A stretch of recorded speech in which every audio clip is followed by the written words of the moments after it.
Specially thyroid हा जो आहे, हा डिसीज जो आहे, हा सगळा मेटाबॉलिझमशी लिंक असा डिसीज आहे. थायरॉइड ज्यांना आहे असे लोक, ज्याच्यात मी पण येतो, सो अशांचं वजन खूप फास्टली वाढतात. सो ॲज युजल चहा आणि माझा फेवरेट बिस्किट. सो सकाळची सुरुवात अगेन होतीये 200 कॅलरीजनी. त्यासोबत आता दुपारचा टाइम आहे आणि मी घेत आहे लस्सी. म्हणजे भाई एवढा पाऊस पडतो आहे, बट माझ्याकडे सध्या खायला काहीच ऑप्शन नाहीये, सो मी पितो आहे लस्सी, ज्यामध्ये आहेत साधारण 200 कॅलरीज.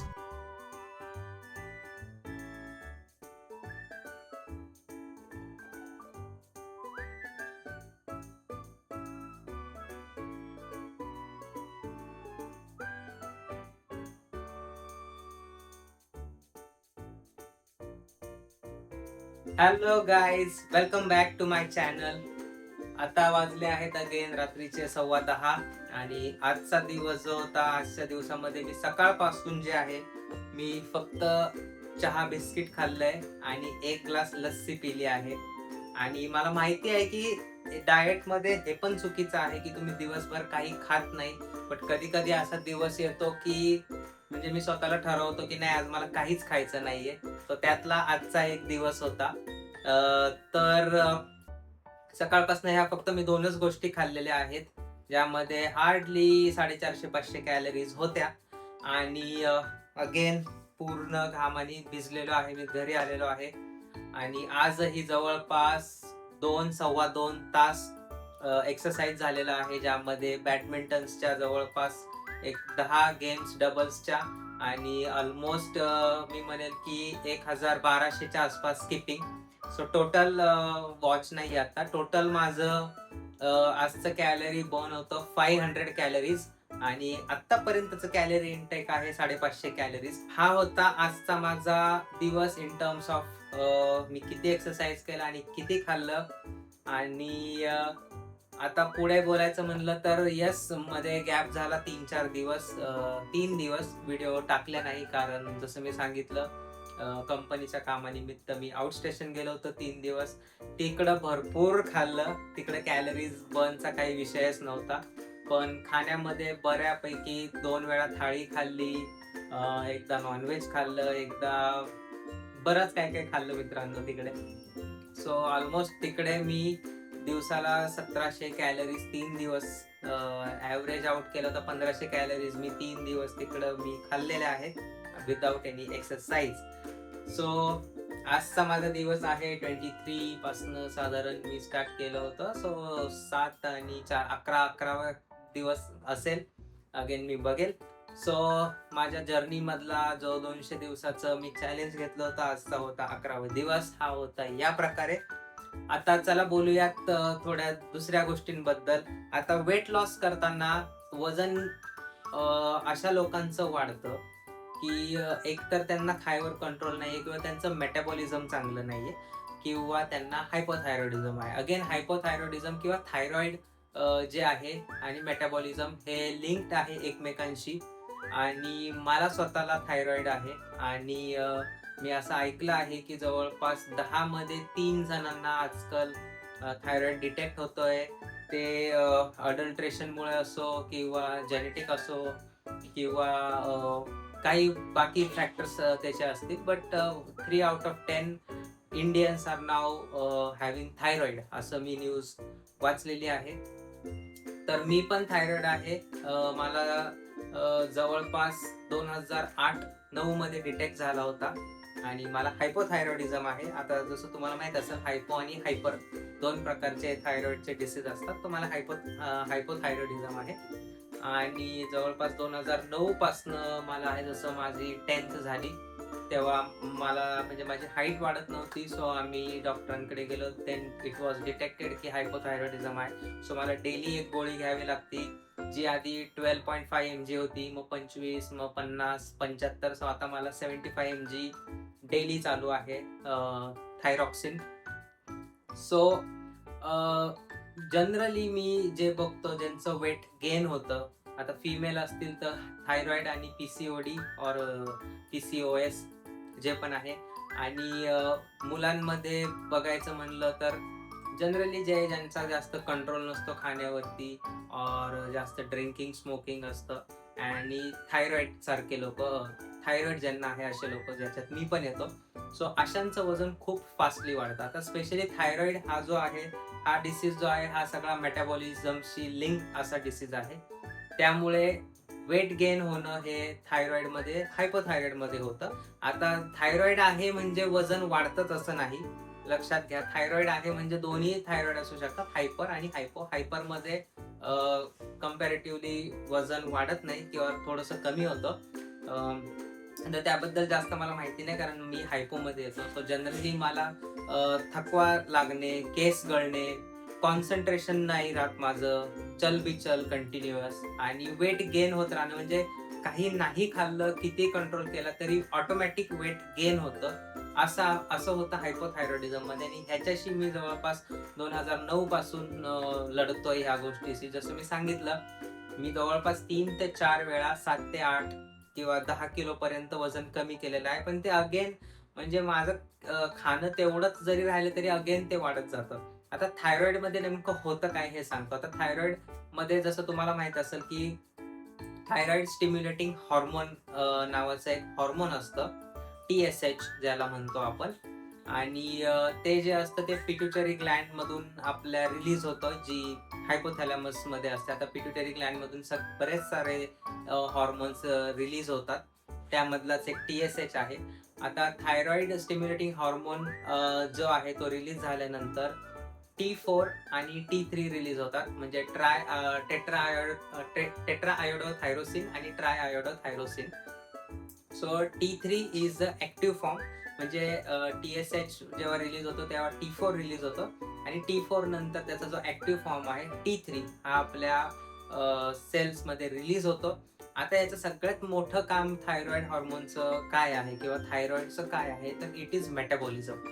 म्हणजे तुमची जी एनर्जीला बनण्यासाठी, म्हणजे ATP ज्याला आपण म्हणतो, ॲडेनोसिन ट्रायफॉस्फेट, जे एक चलन आहे, मे बी माझ्या आधीच्या व्हिडिओमध्ये पण मी हे बोललेलं आहे. आपलं जे पण आपण खातो पितो, म्हणजे कार्बोहायड्रेट्स असो, प्रोटीन असो, ते अल्टिमेटली बॉडीला ग्लुकोजमध्ये बॉडी त्याचं कन्व्हर्जन करते. पण ग्लुकोजही ऍक्सेप्टेबल फॉर्म नसतो आपल्या सेल्सला काम करायला. म्हणजे आपली जी सेल आहे, आपला जो DNA आहे, त्याला जे काम करण्यासाठी जी गोष्ट लागते ती लागते ATP. तर ग्लुकोजला ATP मध्ये कन्वर्ट करायचं जे काम असतं, ज्याला म्हणतात बेसिकली मेटाबॉलिझम, ते करतं हे थायरॉइड हॉर्मोन किंवा T3. सो ज्या लोकांना थायरॉइडचा प्रॉब्लेम असतो त्यामध्ये जनरली काय होतं, हे जे रिलीज होत नाही T3, त्यामुळे कॅलरीज बर्न कमी होतात, ऑक्सिडेशन कमी होतं. म्हणजे काय होतं, म्हणजे तुमची जी स्टोअर्ड एनर्जी आहे, आता एकदम थकवा लागतो कोणाला किंवा एक्सरसाइज करून कॅलरीज जास्त बर्न होतात, किंवा कमी खाल्लं किंवा लिमिटेड खाल्लं तरी काही लोकांचं जे मेटाबॉलिझम असतं ते एवढं चांगलं असतं, म्हणजे हे जे थायरॉइडचं त्यांचे जे फंक्शन असतात त्यांचे हॉर्मोन्सचे, ते एकदम व्यवस्थित असल्यामुळे त्यांचं जे कॅलरी बर्न आहे ते पण एकदम व्यवस्थित प्रमाणे होतं. जसं माझ्या बाबतीत किंवा हायपोथायरॉइडिझम ज्यांना आहे त्यांच्या बाबतीत काय होतं, हे ATP मध्ये फास्टली कन्वर्ट होत नाही, त्यामुळे बॉडी ही नेहमी रिलॅक्स स्टेटमध्ये राहते. म्हणजे हार्टबीट तेवढे जास्त नसतात. देन ऑक्सिडेशन जसं म्हणलं, ते जसं मी लास्ट व्हिडिओमध्ये बोललो की आपला ऍक्च्युली फॅट जे आहे ते कार्बन डायऑक्साईड मधनं बाहेर पडतं. म्हणजे जेव्हा आपण ब्रीदिंग करतो हेवीली, तेव्हा फॅट जे आहे ते बर्न होतं थ्रू कार्बन डायऑक्साईड. सो ह्या ज्या गोष्टी आहेत, जो मेटाबॉलिझमशी रिलेटेड गोष्टी आहेत, या होत नाही हे थायरॉइड कमी असल्यामुळे. आता एकदम जर तुम्हाला थोडंफार टेक्निकल मध्ये सांगायचं झालं तर मी नक्कीच तुम्हाला सांगू शकतो.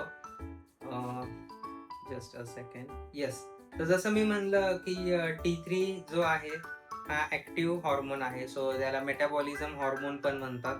आणि येस, BMR ज्याला आपण म्हणतो, बेसल मेटाबॉलिक रेट, हे कंट्रोल करतं थायरॉइड, आणि त्यामुळे हायपोथायरॉइडिझम मध्ये मेटाबॉलिझम हे कमी होतं. देन ATP तयार करायचा वेग जो आहे जसं मी सांगितलं, आणि फॅटचं ऑक्सिडेशन जे आहे ते पण कमी होतं. म्हणजे जनरली सोडियम पोटॅशियम एटीपेज जे आहे ते कमी सक्रिय असतं त्या गोष्टीमध्ये. त्यामुळे हीट प्रोडक्शन बॉडीमध्ये हीट प्रोडक्शन कमी असते. देन कॅलरीज बर्नचा वेग कमी आहे. सो जे मी सांगितलेलं आहे तेच आहे. थंडी जाणवते जास्त अशा लोकांना. लायपोलिसिस कमी होतं, म्हणजे फॅटचं ब्रेकडाऊन जे आहे ते कमी होतं. ग्लायकोजन हँडलिंग बदलतं. सो ह्या सगळ्या ज्या गोष्टी आहेत हे सगळं थायरॉइड कमी करतं. त्यामुळे फॅट कमी होण्याचा वेग पण कमी होतो. आणि येस, थायरॉइड मध्ये दुसरी गोष्ट एक होते ना, की वॉटर रिटेन्शन बॉडीमध्ये खूप जास्त वाढतं. आता जसं आपल्याला माहिती की प्रत्येक जे वजन आहे ते फक्त फॅटच नसतं. कधी कधी काही लोक नॉर्मल दिसतात पण त्यांच्या बोनचं वजन जास्त असतं, काहींचं ऍक्च्युअल फॅट जास्त असतं, तर काहींचं वॉटर रिटेन्शन जास्त असतं. तर थायरॉइड ज्यांना हायपोथायरॉइडिझम आहे त्यामध्ये वॉटर रिटेन्शन पण जास्त होतं. कधी कधी त्याला हातापायांवर सूज येणं वगैरे पण त्याला मेक्सिडेमा म्हणतात. सो ते पण कधी कधी थायरॉइड मध्ये होतं आणि त्याच्याने पण असं वाटतं की वेट गेन झालेलं आहे. ऑफकोर्स भूक कधी कमी असते जास्त असते, पण थकवा तेवढाच असतो. एनर्जी कॅलरी बर्न जास्त असते. हा, बद्धकोष्ठता थायरॉइड मध्ये हे पण खूप वेळा होतं. हे माझ्या बाबतीत पण होतं की कंटिन्युअस पोट साफ न होणे प्रॉपरली, हे पण थायरॉइडमुळे होतं. कॉन्सन्ट्रेशन राहत नाही, जसं मी म्हणलं, कुठल्या कामात एक मन लागत नाही. देन थकवा लागतो, कंटिन्युअस झोपावंसं वाटतं. सो हे जे बेसिकली आहे हे हायपोथायरॉइडिझम मुळेच होतं. आता याच्यावरती उपाय म्हणलं तर आपलं TSH, T3, T4, TSH profile regularly 3-3 महिन्यांनी चेक केलं पाहिजे आणि कन्सल्टंट डॉक्टरला दाखवून त्याच्यावरती योग्य ते थायरॉइडचा डोस घेतला पाहिजे. सो एक्सटर्नलीच थायरॉइड आपल्याला घ्यावं लागतं. सो तोच यावरचा एक उपाय आहे जे मी करतोय. आता आयुर्वेदिक ट्रीटमेंट किती काम करतं नाही हे मला माहिती नाही. जर तुम्हाला गॅरंटेड माहिती असेल की आयुर्वेदिक ट्रीटमेंट काम करते आणि कशी काम करते, तर मला नक्की रेकमेंड करा. मी म्हणजे थायरॉइडसाठी मी ते करायला कधी पण तयार आहे. बिकॉज रोज गोळी घेणं पॉसिबल नाही होत आणि ऑफकोर्स कंटिन्युअस एक्सटर्नल हॉर्मोनवर डिपेंड राहावं लागतं. सो ह्या गोष्टी सगळ्या आहे. म्हणजे वजन, माझ्यासारखे बरेच लोक असतील ज्यांना हायपोथायरॉइड आहे, लेडीज असतील, जेंट्स असतील, की ज्यांचं हायपोथायरॉइडिझम मुळे वजन वाढतंय. सो यांच्यासाठी सांगायचं तात्पर्य एकच, तुम्ही टेस्ट करा, थायरॉइडचं लेवल नॉर्मल करा आणि अलॉंग विथ दॅट खाणं कंट्रोल करा आणि एक्सरसाइज खूप करा. आता मी जेवढा एक्सरसाइज करतो मे बी तेवढं नॉर्मल व्यक्तीने केलं तर त्याचं वजन खूप फास्टली कमी होईल. पण आता काय करणार, एक प्रकारची मेडिकल कंडिशन आहे. So we have to deal with it. So yes, आजचं मला सांगणं हेच होतं की हायपोथायरॉइडिझम आणि वेट गेन का होतं नेमकं, त्याचं रिझन काय आहे आणि त्याला कसं आपण टॅकल करू शकतो. सो येस, आजच्या व्हिडिओमध्ये एवढंच. सो आता मी दिवसभर काही खाल्लेलं नाही, पण आता बनती आहे पावभाजी. सो जेवढं पण मी 500 कॅलरीज खाल्ल्या होत्या, मे बी आता त्या 1500 वाढतील आणि टोटल 2000 पर्यंत कॅलरीज जाणार आहे. सो व्हिडिओच्या एंडला आपण बघूयात की माझं टोटल कॅलरीज इनटेक आणि बर्न आजचं किती होतं. तर हाच होता आजचा दिवस माझा. सो तुम्हाला व्हिडिओ आवडला असेल तर सांगा आणि माझ्यासोबत, जसं मी नेहमी म्हणत असतो, ही जर्नी तुम्ही पण चालू करा. अर्ध वर्ष गेलंय पण अर्ध वर्ष अजून आहे आपल्याकडे. सो 2026च्या एंडला आपण सगळे फिट होऊयात. So bye bye for today.